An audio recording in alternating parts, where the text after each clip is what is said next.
Welcome to Care for Studies. तो CBSE term 2 class 10th का जो क्वेश्चन पेपर है वो आउट हो चुका है, वो रिलीज़ हो चुका है। और जो क्वेश्चन पेपर है उसके पहले हम जनरल इंस्ट्रक्शंस पढ़ लेते हैं।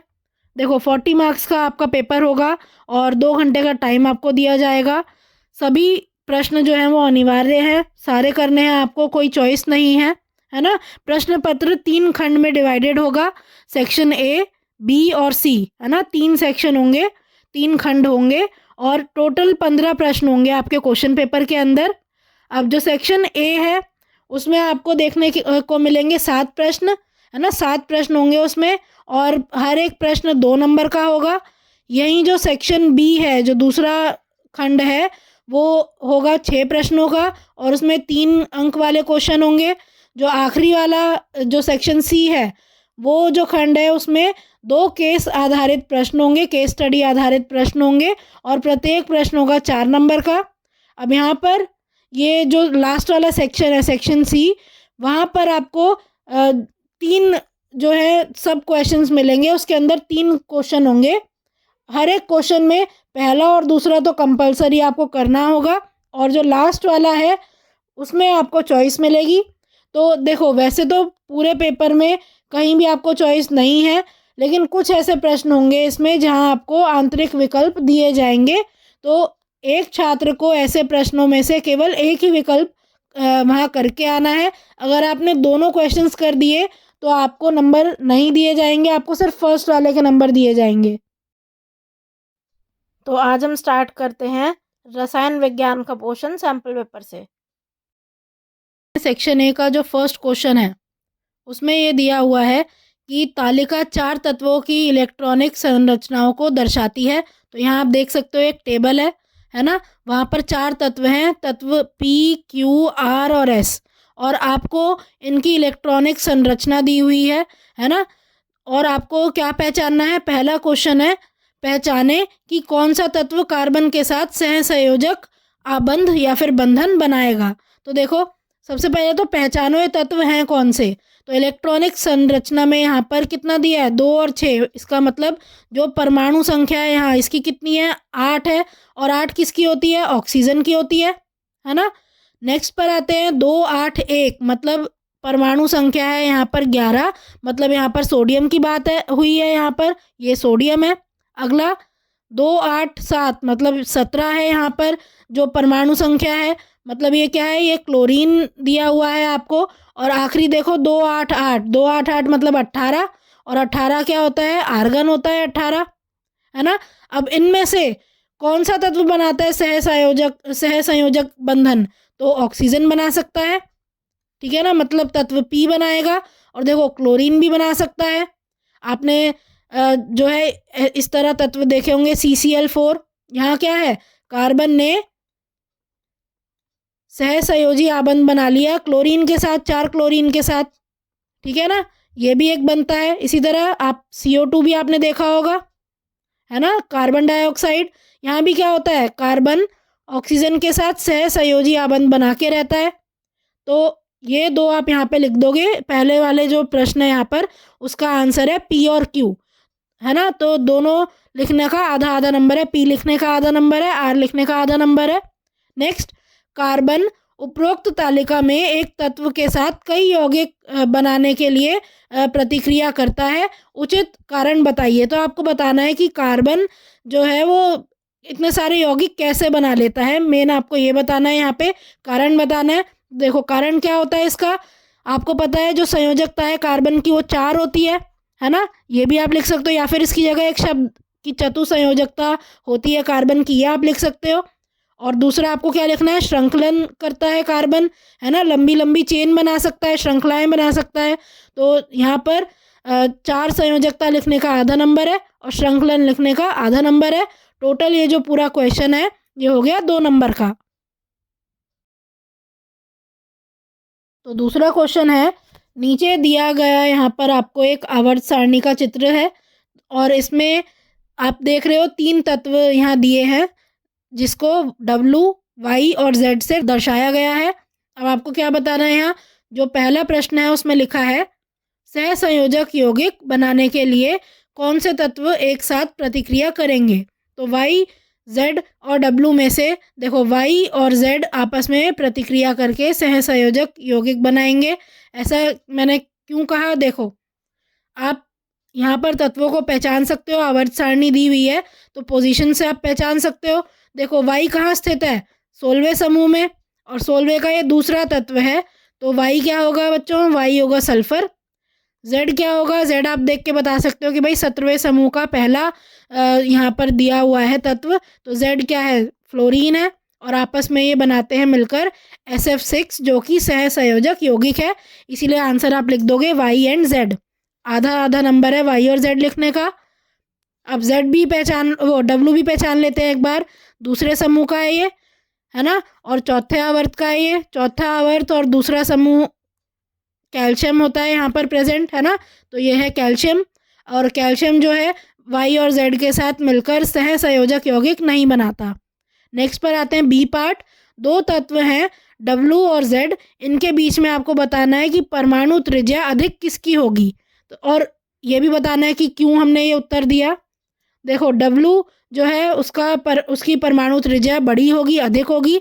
ऐसा इसलिए क्योंकि आप देख रहे हो डब्लू क्या है, समूह में नीचे की तरफ है ना, और जैसे जैसे हम समूह में नीचे आते हैं क्या होता है, कक्ष की संख्या बढ़ती जाती है, और कक्ष की संख्या बढ़ेगी तो क्या होगा, कक्ष की संख्या बढ़ने से जो त्रिज्या है वो भी बढ़ती रहती है। अब जैसे पहले समूह में जो है, मतलब यहाँ पर जो है क्या होगा, एक ही उसका कक्ष है, जैसे जैसे नीचे आएंगे क्या होगा, एक एक कक्ष ऐड होता जाएगा, एक एक कोश ऐड होता जाएगा, तीसरे में और ऐड हो गया, है ना, तो साइज क्या हुआ, बढ़ता जा रहा है। तो इन शॉर्ट जितना नीचे होगा एक समूह में कोई भी तत्व, उतना ही ज़्यादा बड़ा होगा वो, क्योंकि उसके कक्ष बढ़ते जाएंगे। तो 8th क्वेश्चन स्टार्ट करते हैं। अब यहाँ से सेक्शन बी स्टार्ट है। तो 8th क्वेश्चन में है, आधुनिक आवर्त सारणी के आवर्त 3 में आपको ये बताना है, एक ऐसा आपको वहाँ पर तत्व चुनना है जो प्रत्येक उदाहरण में नीचे दिए गए विवरण से मेल खाता हो। तो मतलब आपको आवर्त 3 के तत्व चुनने हैं। आवर्त 3 में कौन कौन से तत्व आते हैं, सोडियम से लेकर आप स्टार्ट करोगे, कौन कौन से आते हैं, सोडियम आता है, मैग्नीशियम आता है, एल्यूमिनियम आता है, सिलिकॉन आता है, फॉस्फोरस आता है, सल्फर, क्लोरीन और आर्गन। मतलब सोडियम से लेके आर्गन तक के जितने भी तत्व हैं ये क्या है, आवर्त 3 के हैं ये तत्व। और हमें बताना है अब इनमें से कौन सा ऐसा तत्व है जो नीचे दिए गए विवरण से मेल खाता है। तो देखो पहले वाले से कौन सा मेल खाएगा, पहले में लिखा है इसकी संरचना हीरे के समान है। तो हीरा, देखो हीरा किसका अपरूप होता है, तो हीरा जो है कार्बन का अपरूप होता है। तो कार्बन कौन से उसमें आता है समूह में, 14वें समूह में होता है। और 14th का यहाँ और कौन सा तत्व है, 14वें समूह का यहाँ सिलिकॉन और दिया हुआ है। तो आंसर क्या आ जाएगा, यहाँ पे पहले का आंसर आ जाएगा सिलिकॉन। और क्या आप यहाँ पे कारण दोगे, आप कारण दे सकते हो कि ये चतुष्फलकीय होता है, मतलब इसका हम इस तरह से स्ट्रक्चर बना सकते हैं, ये 4 सिलिकॉन से जुड़ सकता है ना, चतुष्फलकीय है ये जो स्ट्रक्चर है इसको हम कहते हैं चतुष्फलकीय संरचना। अब और क्या लिख सकते हो आप यहाँ पे, आप यहाँ ये भी लिख सकते हो कि ये क्या करता है, ये चतुसंयोजकता वाला एक तत्व है और ये श्रृंखलन भी दिखाता है, तो इसीलिए ये हीरे से के समान है, उसके समान संरचनाएं करता है। या फिर आप क्या लिख सकते हो, आप ये यहाँ लिख सकते हो कार्बन की तरह सहसंयोजक आबंध बनाता है, सहसंयोजक आबंध या फिर बंधन बनाता है, ये भी आप यहाँ पर लिख सकते हो। तो ये आधे नंबर का, ये 1 नंबर का क्वेश्चन है। तो अब यहाँ पर जो सेकंड है उसमें है इसकी संयोजकता लिथियम के समान है। तो देखो सोडियम एक ऐसा तत्व है यहाँ पर तीसरे आवर्त का जिसमें जो संयोजकता है वो लिथियम के बराबर होगी। तो यहाँ पर आप आंसर लिख दोगे सोडियम। तो अब इसका कारण ये है कि दोनों एक ही समूह में है ना, सोडियम भी कौन से समूह में है, पहले में, और जो लिथियम है, लिथियम Li है, वो भी किस समूह में होता है, वो भी पहले में होता है, और दोनों पहले समूह में है, मतलब उनका जो संयोजकता इलेक्ट्रॉन है वो भी क्या होगा, वो बराबर होंगे। समूह से हम क्या बताते हैं, समूह क्या होता है, समूह से हम जान सकते हैं कि किसी भी तत्व में कितने संयोजकता इलेक्ट्रॉन है। ठीक है, संयोजकता इलेक्ट्रॉनों का पता हम समूह से लगा सकते हैं। तो क्योंकि यहाँ पर सोडियम और लिथियम दोनों ही क्या हैं, दोनों ही पहले समूह के हैं, तो इनमें क्या होगा, इन दोनों का जो संयोजकता इलेक्ट्रॉन है वो कितने होंगे, दोनों में एक इलेक्ट्रॉन होंगे। तो इसीलिए कहा गया है कि दोनों की जो संयोजकता है वो बराबर होगी, दोनों एक इलेक्ट्रॉन खो सकते हैं, है ना, दे सकते हैं वो, और इनकी जो संयोजकता है वो होगी एक। नेक्स्ट पर आते हैं, इसकी परिवर्तनीय संयोजकता है और यह ऑक्सीजन परिवार का सदस्य है। तो देखो, ऑक्सीजन परिवार होता है क्या, समूह 16 का। तो समूह 16 का यहाँ पे और कौन सा तत्व है, सल्फर दिया हुआ है ना। सल्फर को आप गंधक भी बोलते हो, तो यहाँ पर आप लिख दोगे कि गंधक इसका आंसर है, क्योंकि ये एक से ज़्यादा संयोजकता दिखा सकता है। देखो, ये SO2 भी बनाएगा और SO3 भी बनाएगा। इसका मतलब यहाँ पर देखो, यहाँ पर इसकी संयोजकता कितनी है, यहाँ पर 4 संयोजकता दिखा रहे हैं ये, और यहाँ पे 6 दिखाएगा, है ना। तो इसकी क्योंकि अलग अलग संयोजकता ये दिखा सकता है, और ये समूह 16 का भी है, इसीलिए आंसर आप लिख दोगे गंधक या फिर सल्फर। तो देखो 9th में है, आणविक सूत्र C4H8 वाले यौगिक के लिए कितने समावयवी संभव हैं, शाखित श्रृंखला समावयवी की इलेक्ट्रॉन बिंदु संरचना बनाइए। तो यहाँ पर C4H8 एक यौगिक है जिसमें हमें ये बताना है कि कितने इसके हम समावयवी बना सकते हैं, और शाखित श्रृंखला समावयवी जो भी बनेगा उसकी हमें इलेक्ट्रॉन बिंदु संरचना भी बनानी है। साथ ही साथ जो दूसरा वाला पार्ट है उसमें C4H8 और C5H10 समरूप हैं, ये हमें सिद्ध करना है। तो देखो, यहाँ पर 4 आपको समावयवी देखने मिलेंगे। कौन कौन से, देखो सबसे पहले क्या करो, आपको पता है सूत्र क्या है, सूत्र है यहाँ पर C4H8। तो क्या करो आप, सबसे पहले तो एक लंबी श्रृंखला बना लो जिसमें 4 कार्बन हो, कुछ इस तरह से। फिर क्या करो, बीच में आप एक द्विया बंध लगाओ, है ना, द्विया बंध लगाओ, C4H8 बनाओ। और क्या करो, अब जितने हाइड्रोजन यहाँ पर 8 हाइड्रोजन आप लगा दो, 2 लगेंगे लास्ट वाले के साथ, 3 यहाँ लगे पहले वाले के साथ, बीच में देखो यहाँ पर लग जाएंगे 2 हाइड्रोजन। इसी तरह जो सेंटर है, सेंटर में संयोजकता पूरी करने के लिए एक लगा दिया हाइड्रोजन, है ना। टोटल कितने हो गए, गिनो, 8 हो गए यहाँ पर हाइड्रोजन, है ना, 1 2 3 4 5 6 7 8। तो ये हो गया C4H8 का स्ट्रक्चर। तो ये बन गया पहला वाला समावयवी।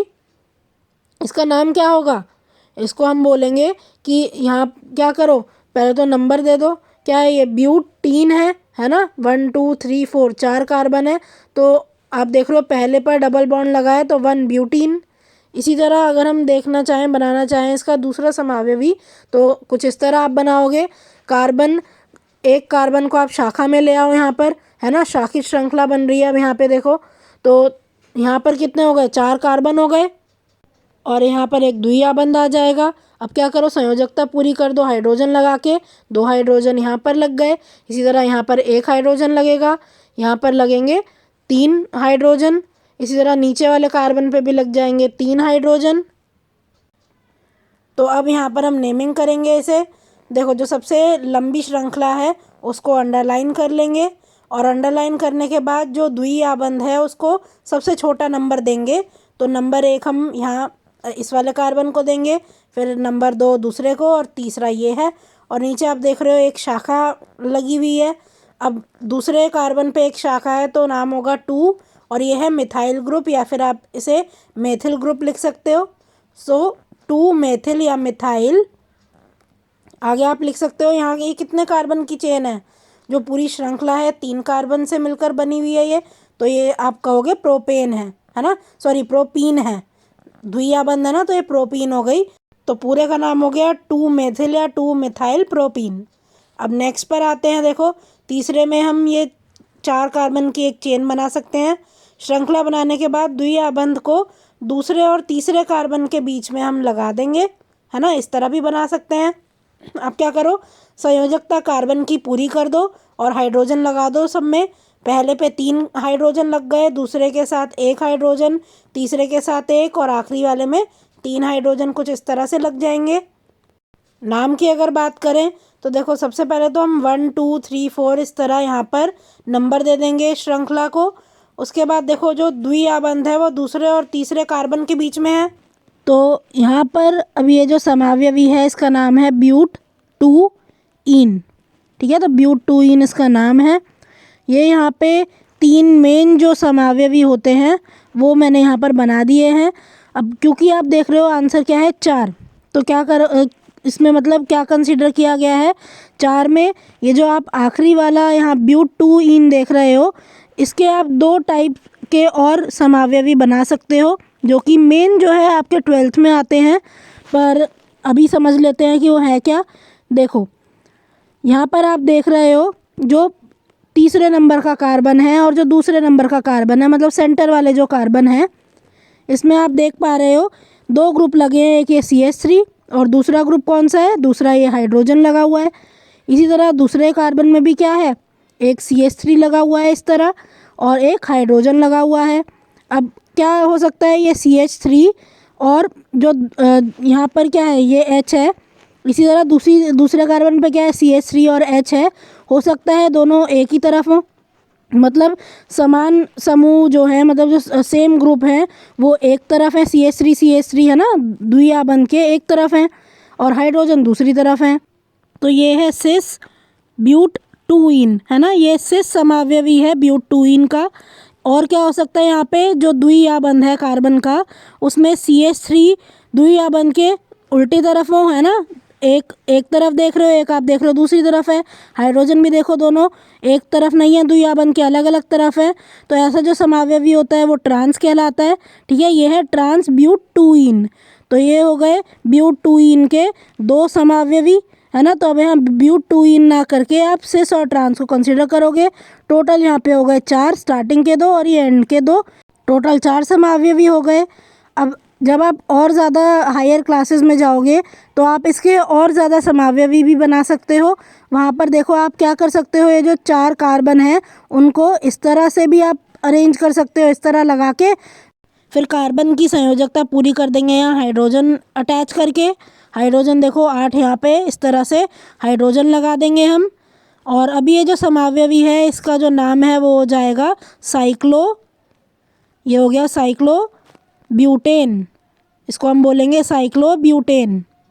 अब देखो साइक्लो ब्यूटेन आप देख पा रहे हो यहाँ पे कितने कार्बन है, C4H8 यहाँ सूत्र है ना। 4 आप देख रहे हो यहाँ कार्बन है, 1 2 3 4। और हाइड्रोजन कितने हैं, 1 2 3 4 5 6 7 एंड 8। तो इसका सूत्र क्या है, वही है जिसका हमें समावयवी निकालना था। तो ये क्या हो गया, जो साइक्लोब्यूटेन है वो भी आप बना सकते हो। कार्बन को इस तरह भी आप अरेंज कर सकते हो, है ना, 3 कार्बन की चेन इस तरह रिंग बना के CH3 बाहर लगा दिया, है ना, और यहाँ क्या कर दिया, हाइड्रोजन लगा दिए बाकी, और संयोजकता कार्बन की पूरी कर दी। इसका क्या नाम लिखोगे आप, इसको आप कह सकते हो ये क्या है।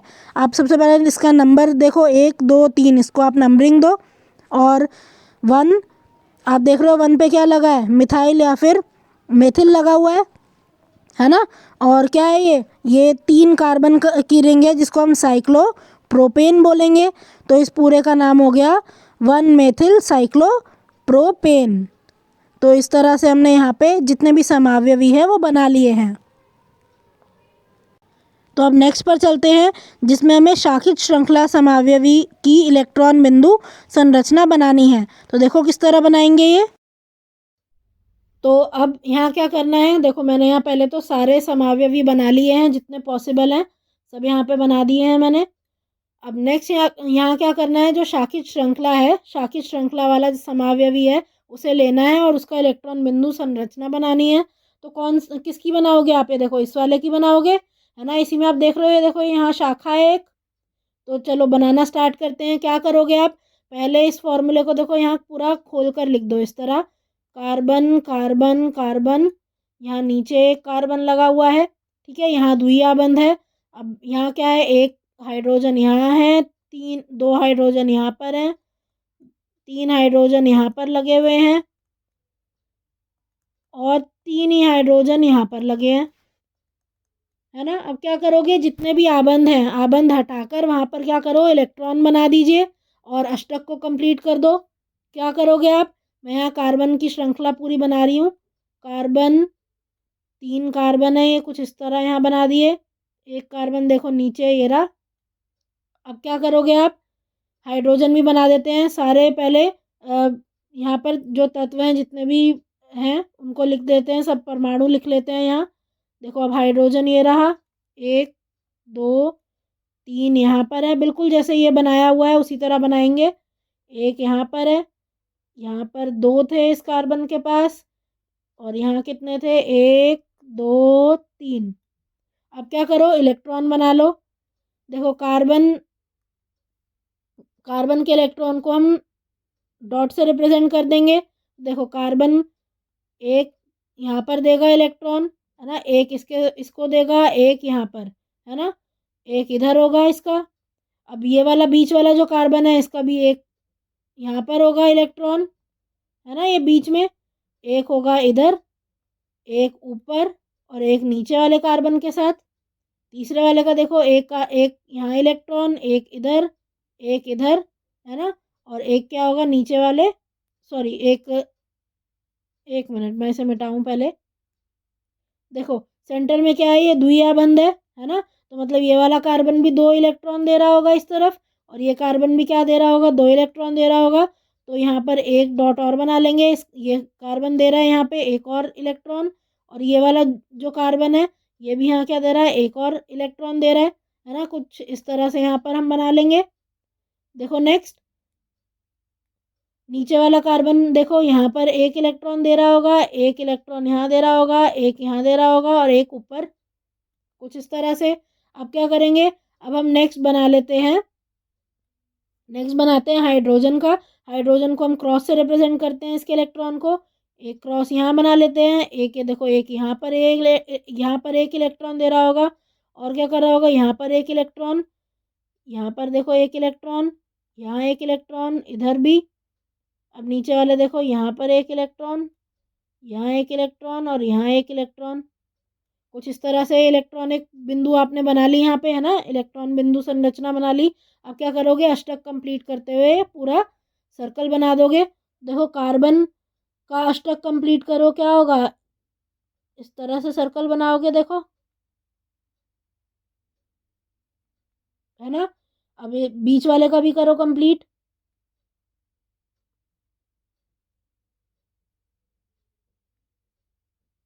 इस तरह से करोगे। यहाँ एक इलेक्ट्रॉन यहाँ बनाना रह गया, ये एक इलेक्ट्रॉन और बना दोगे, है ना, क्या हो गया, द्विया बंध बन गया। लास्ट वाले का कंप्लीट करो, कुछ इस तरह से होगा, है ना। देखो 1 2 3 4 5 6 7 8, 8 इलेक्ट्रॉन यहाँ हो गए। नीचे वाले को देखो, नीचे वाला कार्बन क्या है, 2 यहाँ से इलेक्ट्रॉन आ रहे हैं इस पे, 2 यहाँ से, 2 ये वाला हाइड्रोजन दे रहा है।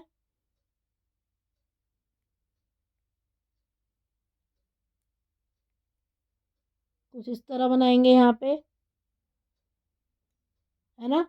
तो ये हो गए सारे कार्बन, और इनके इलेक्ट्रॉन क्या हो गए, इनका जो अष्टक क्या है पूरा हो गया। नेक्स्ट आते हैं हम और बनाते हैं यहाँ पे हाइड्रोजन के लिए। देखो हाइड्रोजन को भी क्या करना है, यहाँ 2 इलेक्ट्रॉन होते हैं ना इसके बाहरी कोश में, 2 इस तरह से ये इसके पूरे हो गए, यहाँ भी, यहाँ भी, इधर भी, यहाँ भी, है ना, सारे आप इस तरह से बना लोगे। ये क्या हो गया, इलेक्ट्रॉन डॉट स्ट्रक्चर या फिर इलेक्ट्रॉन बिंदु संरचना आप इस तरह से कर लोगे। नेक्स्ट पर आते हैं। तो देखो यहाँ भी इन्होंने यही बनाया, बस इन्होंने क्या किया, डबल बॉन्ड जो है इन्होंने इस तरफ बनाया है, तो यहाँ पर ये 2 बना दिए इन्होंने, है ना। यहाँ पर इन्होंने क्या करें, यहाँ डबल बॉन्ड बनाया, मैंने क्या किया, मैंने लास्ट में बनाया था, बात एक ही है। नेक्स्ट देखो आप कैसे सिद्ध करोगे कि C4H8 और C5H10 समरूप हैं। तो देखो समरूप होने के लिए क्या करना होता है, 4 रीज़न यहाँ पे दिए हैं, आप इनमें से कोई भी 2 लिखोगे। तो अगर कोई भी 2 जो यहाँ पर यौगिक लिखे हैं अगर कोई भी समरूप होते हैं तो क्या होता है, उनमें CH2 इकाई का अंतर होता है। तो CH2 देखो C4H8 और C5H10, इसमें आप देख रहे हो एक कार्बन और यहाँ 2 हाइड्रोजन का फर्क है, मतलब CH2 का अंतर आ रहा है। तो अगर ये अंतर आप देखो तो आप कहोगे समरूप है। अब CH2 देखो, CH2 का अगर मैं आपको द्रव्यमान पूछूं कि भाई आणविक द्रव्यमान कितना होगा, CH2 का आणविक द्रव्यमान देखो 12 तो हो गया, कार्बन का, 2 हो गया हाइड्रोजन का, तो टोटल कितना हो गया 14U। तो अगर 14U आणविक द्रव्यमान अगर इनका डिफरेंस है, मतलब अगर 14U आणविक द्रव्यमान का अंतर आप देखो, तो आप क्या कहोगे, दो आपके पास जो यौगिक हैं वो क्या है, वो समरूप हैं। नेक्स्ट, और क्या लिख सकते हो, अगर समान प्रकार्यात्मक समूह है तो आप क्या कहोगे, आप कह दोगे कि दोनों क्या है, समरूप है। देख रहे हो आप, दोनों क्या है, एल्कीन है। इसी तरह अगर समान सामान्य सूत्र है तो आप क्या कह दोगे, दोनों क्या है, समरूप हैं। तो यहाँ देखो C4H10 क्या है, ये CnH2n है ना, ये 4 है तो ये क्या है, उसका दुगना है।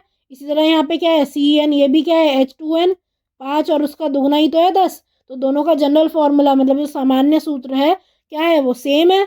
इसीलिए आप कह दोगे क्या है, ये समरूप है। तो क्योंकि आपका ये 1 नंबर का क्वेश्चन है, ये बी पार्ट जो है 1 नंबर का है, इसीलिए आप 4 में से कोई 2 पार्ट लिखोगे।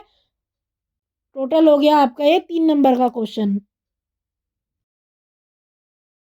तो अब ये है, यहाँ पे देखो और लिखा है, मतलब 9th पार्ट में 2 आपके क्वेश्चन दिए हैं और एक ही आपको करना है, क्योंकि ये ऑप्शनल क्वेश्चन है, वैकल्पिक प्रश्न है ये। अब अगर आपने दोनों कर दिए तो जो आपने पहले किया होगा उसी के आपको नंबर मिलेंगे और दूसरा नहीं देखा जाएगा। देखो यहाँ क्या करना है, एक कार्बन यौगिक है A, जिसका गलनांक दिया है 156 केल्विन और क्वथनांक दिया है 351 केल्विन। आणविक सूत्र दिया है C2H6O और ये कहा गया है कि ये सभी अनुपातों में पानी में घुलनशील है। आपको पहचानना है कि A है क्या और इसकी इलेक्ट्रॉन बिंदु संरचना भी बनानी है। तो देखो गलनांक और क्वथनांक देखा जाए और तो इससे क्या आप कह सकते हो कि जो भी हमारे पास ये A यौगिक है, ये क्या है, ये अल्कोहल है, ठीक है ना, ये अल्कोहल उसमें आएगा ग्रुप में। और C2H6O मतलब 2 कार्बन का अल्कोहल है और 2 कार्बन का अल्कोहल जो कि पानी में घुलनशील भी होता है, क्या है वो, इथेनॉल। तो इथेनॉल का आप फॉर्मूला लिख दो, क्या होता है, सूत्र लिखो C2H5OH।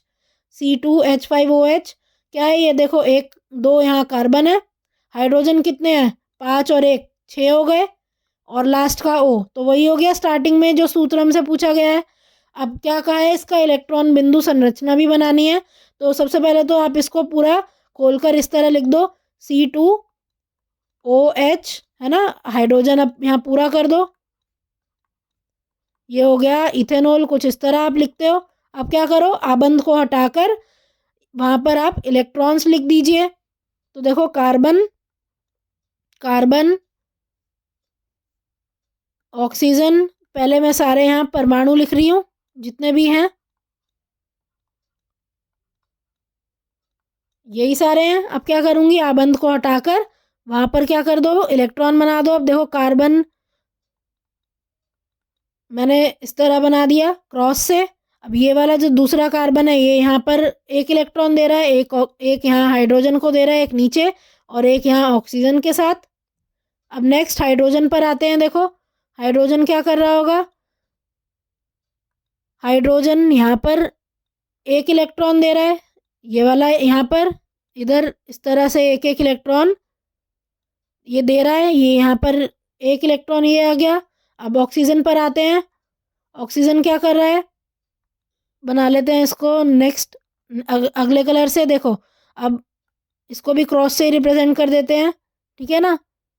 तो इस तरह से हो गया, ऑक्सीजन क्या कर रहा है, 1 यहाँ पर इलेक्ट्रॉन दे रहा है, ठीक है ना, 1 यहाँ दे रहा है।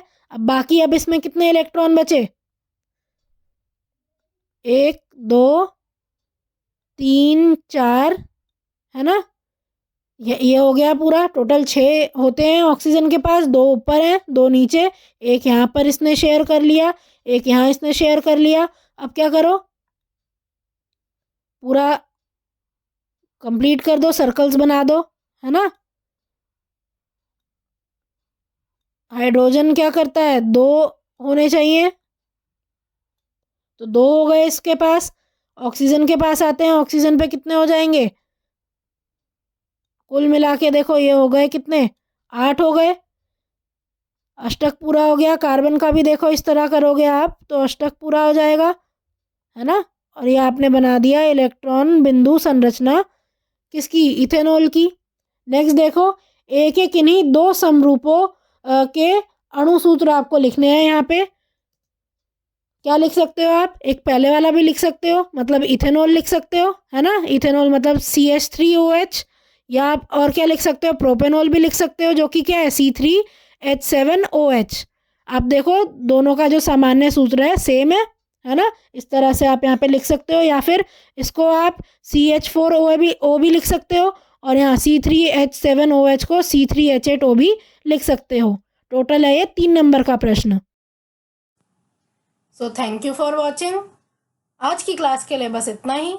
अगर आपको ये वीडियो पसंद आई हो तो इसे लाइक करें, इसे शेयर करें और हमारे चैनल को सब्सक्राइब करें and hit the bell icon, जिससे हम जब भी एक नई वीडियो डालें तो उसका नोटिफिकेशन आप तक सबसे पहले पहुंचे। Thank you. आप अपने डाउट्स, सजेशंस और आपको जिस भी टॉपिक पर वीडियो चाहिए हमें कमेंट करके बताएं।